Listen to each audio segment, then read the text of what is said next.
Welcome to On Texas Football. I'm Bobby Burton, joined by the Rod Babers, former Longhorn, lifetime Longhorn, Rod Babers. Hey, Rod, you and I have been talking about what we want to, discuss today a little bit. And what we came up with was this: addressing needs in a recruiting class, and just how important that is. Texas could sign, and Steve Sarkisian would say this: Texas could sign 30 kids, but the question is whether or not they address the team's needs. And it feels like that's what Texas and Steve Sarkisian have done in this recruiting class. It's the piece of finding a quarterback, right, to be a segue after Arch Manning potentially, and KJ Laces in there as well for the time after that. Then you have guys like Daniel Cruz. You know they need a young center. You're finding that young center. You know they need running backs because they got to get some guys in the system, so to speak. Adding a Ty Anthony Smith at the very end. What do you think they do a really good job overall of finding what they need to kind of plug and play, not just in the portal, but it seems like they have a really nice plan overall. Yep. I mean, that's what roster construction is, the science of it, right? You have to look at the short term and then the long term. All right. So do you have the position addressed in the immediacy? You have it addressed right now. But what about in 2-3 years? Are you still addressing it? I think they're doing that with tight end a little bit. That's why they grabbed the tight end out of this class. They're thinking, hey, if JT leaves, we still got Gunnar Helm, but we got to start thinking about the future of this position. And so there's some developmental projects in there. You talked about Daniel Cruz, one of my favorite prospects in there too. But you can tell they're very, very detailed when it comes to roster construction. They really are. And when they have an overwhelming concern, that's kind of what we're talking about right now. Defensive back, right? You got a lot of DBs leaving, wide receiver, a lot of wide receivers leaving. You can see them try to address those needs with numbers in the recruiting game, because that's where they want to build organically, more homegrown, and supplement through the portal. But even Sark hinted that because of the exodus at wide receiver for them potentially, he started out one of the press conferences saying, we ain't done at wide receiver, by the way. He wants y'all to know before y'all start criticizing his roster construction. Hey, we ain't done at wide receiver. So, I think you're right about that, Bobby, man. They do a really good job of looking at the short term and the long term. That's what you got to do in roster construction in college. Yeah, I agree with that. That's a better way to put it. You're addressing needs on multiple levels. Exactly. Right. It's not just any one way to skin a cat. There's multiple ways to do it. And you have to do that in order to really push the envelope, I think, at this point. All right. Keep going here a little bit. And this is the one that I want to talk about. There were two major needs coming into this campaign, in my opinion, that they absolutely had to address on the high school level. They had to get more young DBs in the fold, and they needed to get more defensive linemen, not just on the interior, but across the board. And they needed more impact players, particularly at edge, right? Yep. And so we've been talking about them getting the quarterback, for example. You thought that this was, and I do believe that it may be the best defensive back class in the country.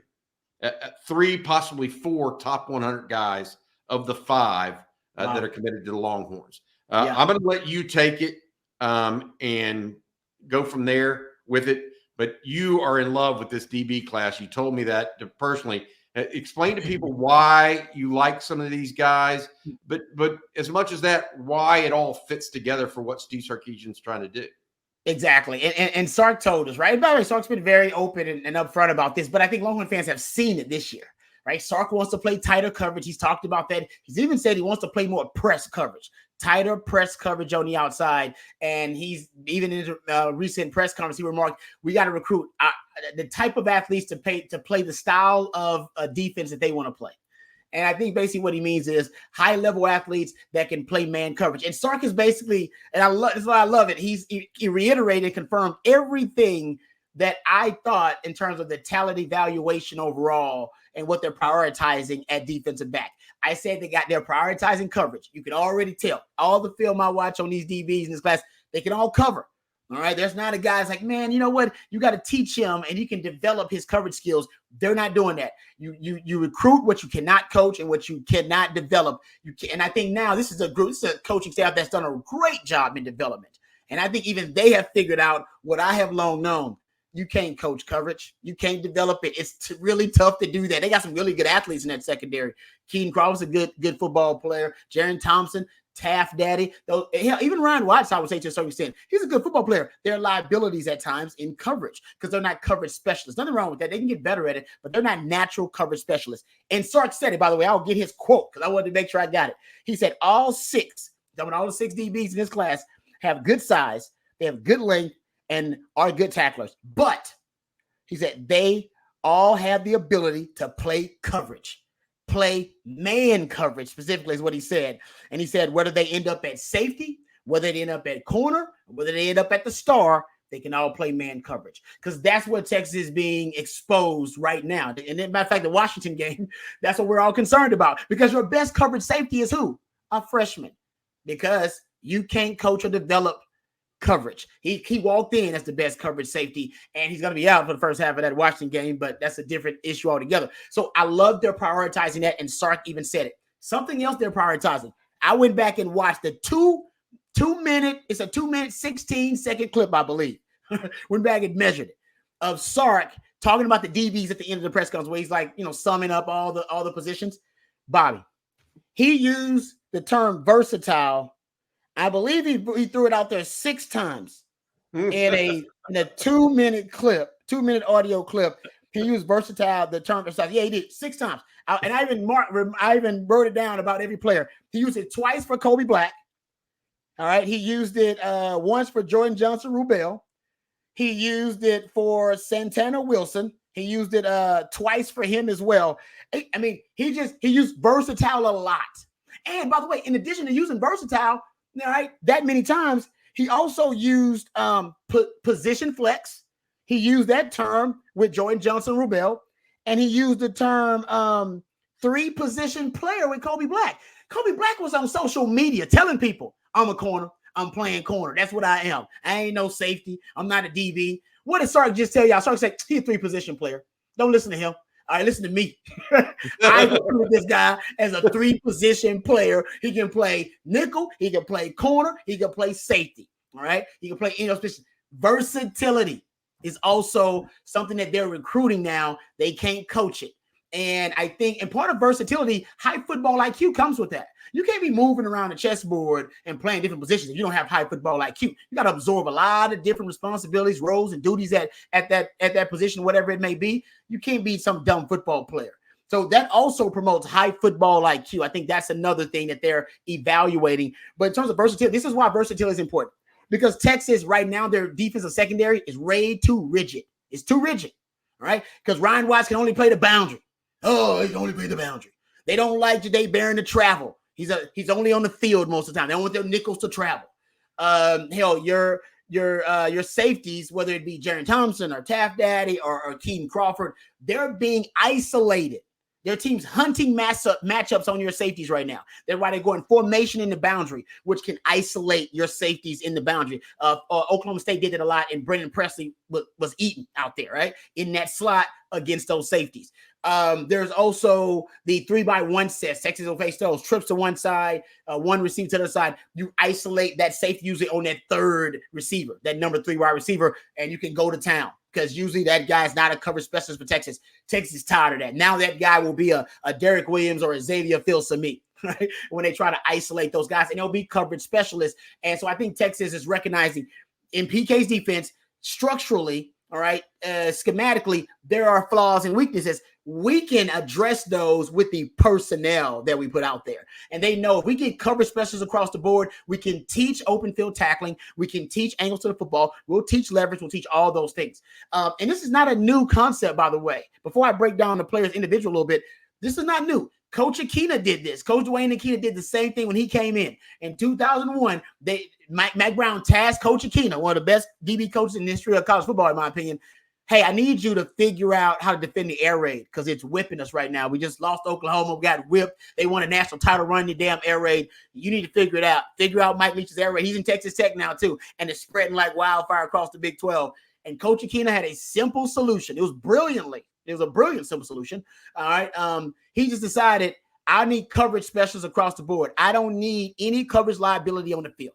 So if you can cover you already have an advantage in the competition if you can just cover. And it separated everybody in that secondary. And then what happened was I ended up being a starting corner. Quentin Jammer ended up being a starting corner. Nathan Basher and Ahmad Brooks, 2 cornerbacks, ended up being our starting safeties because they were really good open field tacklers and they had really good high football IQ. And we're almost going back to that now.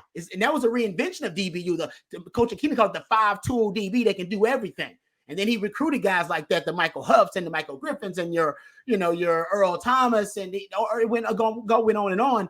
And I think now we're getting back to that. I think he wants versatility at the defensive back position where you have more malleability as a defensive back, where you can't isolate and hunt matchups, and you have fewer matchup advantages, or you're at fewer matchup disadvantages when you have players who are malleable in their skill sets and who are hybrids. So I think that's where they're going. But about the players individually, just real quick, Kobe Black, coverage specialist. He can be a lockdown corner. I think he's going to be the boundary corner. I think he already said that when he talked to us. They envision him as being the next Ryan Watts. Xavier Philson, I love what Sark said. First 3 things Sark said about him: playmaker, born to be a DB, and then coverage. Coverage ability. Those are the top 3 things he said. Playmaker. And I love that because I even wrote down on my notes when I talk about guys being either a ball hawk, a technician, or a disruptor. I had him as a disruptor and a ball hawk. And I think that's kind of what Sark's talking about too. And he can cover. He can cover. There's no doubt about it. There's a guy that may check all those boxes for me. Jordan Johnson-Rubel. I loved, actually, I found that he was a captain for IMG. I thought it's amazing. And Sark even talked about that leadership ability. He's a natural leader, but he also brought up position flex. He's a safety that projects as a nickel as well. Wardell Mack, I think he's a field corner ideally, but I believe he has the skills to play nickel if you need him to. And Sark also said he was versatile. Santana Wilson, high football IQ. I love old souls. Old souls are guys who grow up in a household with a professional athlete or an athlete that played, ball at the college level at a really high level. They get it. They know, the level of commitment it takes. They understand, the mindset that you have to have, the mental toughness. They get it. You don't have to teach it. You like that when you bring a guy like Santana Wilson in. He talked about genetics. Also said he was very close to saying he could play corner and safety. Go back and watch it. He was on the verge of it and didn't stop himself because I think that Santana might not like that. So I think he wants to be a corner. But he was on the verge of saying it because I think he knows all these guys potentially. They could end up at safety. They can end up at corner or nickel. That also manufactures depth for you too.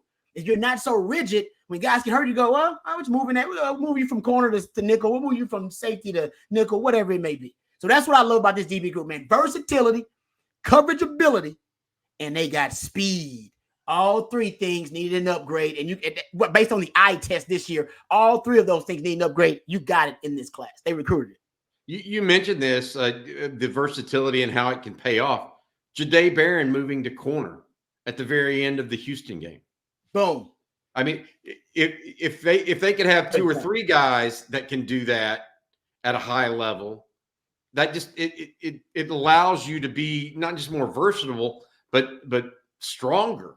Yep. When you're down a man or 2, right? I mean that's part of it also. Yep. And I feel like Texas. Look, I said it right at the start here. I feel like it's the best defensive back group in the country. And I feel like 2 of them decommitted from Florida. One Black could have went anywhere in the country as well. Santana Wilson, you mentioned him. They got him early. Jordan Johnson-Rubel out of IMG. Then you add Andrew Makuba, Rod, and you get the experience. Right. And then you're adding the experience on top of the young guys. Look, I don't know. You don't want to necessarily play 2 or 3 freshman defensive backs. No. Right? You don't. That's not ideal, right? Even though Texas at time this year was doing Manny Muhammad as well as Derek Williams simultaneously, right? So it can be done, but you want to you don't want to force feed it. You want to do a little bit like what they did with Muhammad and with Williams. They gave them enough reps that by the end of the year, they were up to speed, right? Yep. And now next year looks like it's going to be their, breakout year kind of deal. So I just feel like you're right. I feel like they're definitely more coverage guys than what we've seen. And I think that's going to be huge. All right. The other position that I thought they did extremely well with, Rod, was defensive line. And we went into this year knowing that Byron Murphy and Alfred Collins and Tavondre Sweat, all of them could go pro. Murphy is going pro. We think Collins is as well, and Sweat wins the Outland. Give me a break. We didn't predict that. I can tell you that much. But my point is, we knew they had 3 going, right? Possibly, and we knew that they had to get the interior. Well, DeAndre Robinson was a big lick got him basically away from Florida. Had Alabama, Georgia, all those offers as well, and then Alex January. They only offered 1 defensive tackle in the state of Texas. Wow. And it was Alex January. And 6'5", 320, his dad, Mike, played at Texas. All of those things we talked about. And I think that he has that chance. You mentioned the term old soul. I love that. Yeah. Right? Because it's exactly what you talked about. They know, Arch Manning knows how hard it is to be a professional quarterback. Yep. Because he's seen his uncles do it and struggle. Yep. And they understand you have to be coachable. Well, Alex January knows he has to be coachable.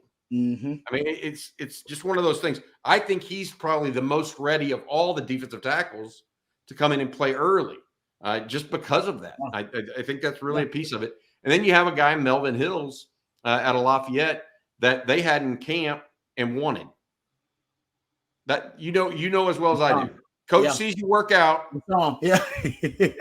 and they like you. I'll never forget. This is a little bit after your time. There were 2 guys that Texas brought in playing the same position. Tim Crowder and Justin Warren, both from Tyler. One from Tyler, John Tyler at the time, and another from Tyler Lee. Well, Justin Warren was the higher ranked player. After Mac had him at camp and Oscar Giles had him at camp, they were all about Tim Crowder. And Tim Crowder played in the NFL. Justin Warren played a little bit at A&M. Yeah, there you go. You know what I mean? When you get them in front of you, sometimes coaches make decisions like that. I'm not saying that's the future of Melvin Hills. I'm just saying you have to trust that, especially when a guy like Bo Davis, who knows what he's looking for and seen it and developed it, has it. The piece, though, that will be the real, top of the class, obviously, is the edge with Colin Simmons. He is just a terrific all-around pass rusher. Yes, he's got work to do in the weight room and all this other stuff, but he still can rush the passer and be that disruptor. And I go back to Anthony Hill this year, and what he did against Alabama and then carried it on. And just like, man, they did a good job this year of getting those young guys time so that as the year wore on, they weren't really freshmen anymore. We mentioned Derek Williams. We mentioned a guy like Manny Muhammad. They did the same thing with Anthony Hills. I hope they do the same thing with Colin Simmons, right? It's this, you just continue to get him little reps, more practice, kind of force feed it. He's a midterm enrollee, by the way. So yes. So I think all 5 of these guys are 4 of the 5 are midterm enrollees. So that's good. Zena Umeozulu's the other one. And I'll never forget, I was talking to a guy I was talking to someone inside the building there, and Zena was one of the best looking guys they had in all year. Wow. Just said, he's what if you're saying who's going to look the best 4 years from now, if they do everything they're supposed to do, Zena would be one of those guys. So just keep that in mind. And a lot of people are saying, well, he's not really, he didn't play defensive end that much. He played middle linebacker this year. 6'4". Did he really? Yes. 6'4" and change. Played middle linebacker. Yes. Yeah. So that's my point, though. So I feel like Texas has a sense and addressed that need. That's the important thing to me. And they did it in a way with a top end edge rusher. We know they needed an edge rusher, a disruptor. And then I think they got the depth at defensive tackle with quality that they needed to kind of keep that hamster wheel running, right? And keeping the guys coming in. All right. Those are the two positions we think they did the best at. honorable mention for me. You get an honorable mention, and I get an honorable mention. I'll take it. I'm taking running back. That's good. The Chart choice That's pushed good. on two guys. He pushed on two guys, Christian Clark and Jarrett Gibson. Okay. You talk about effusive in his press conference. You think maybe Steve Sarkisian was a little effusive in his praise of Christian Clark? Yeah. Bijan Robinson. So Yeah, I would say, that was the comparison. I'll give you credit. You've been saying that it was one of your faves for months now, and then I hear Sark say Bijan Robinson was the note that he wrote down when he watched film on Christian Clark, and I went, "Holy Chicago!" That's a bold statement, dude.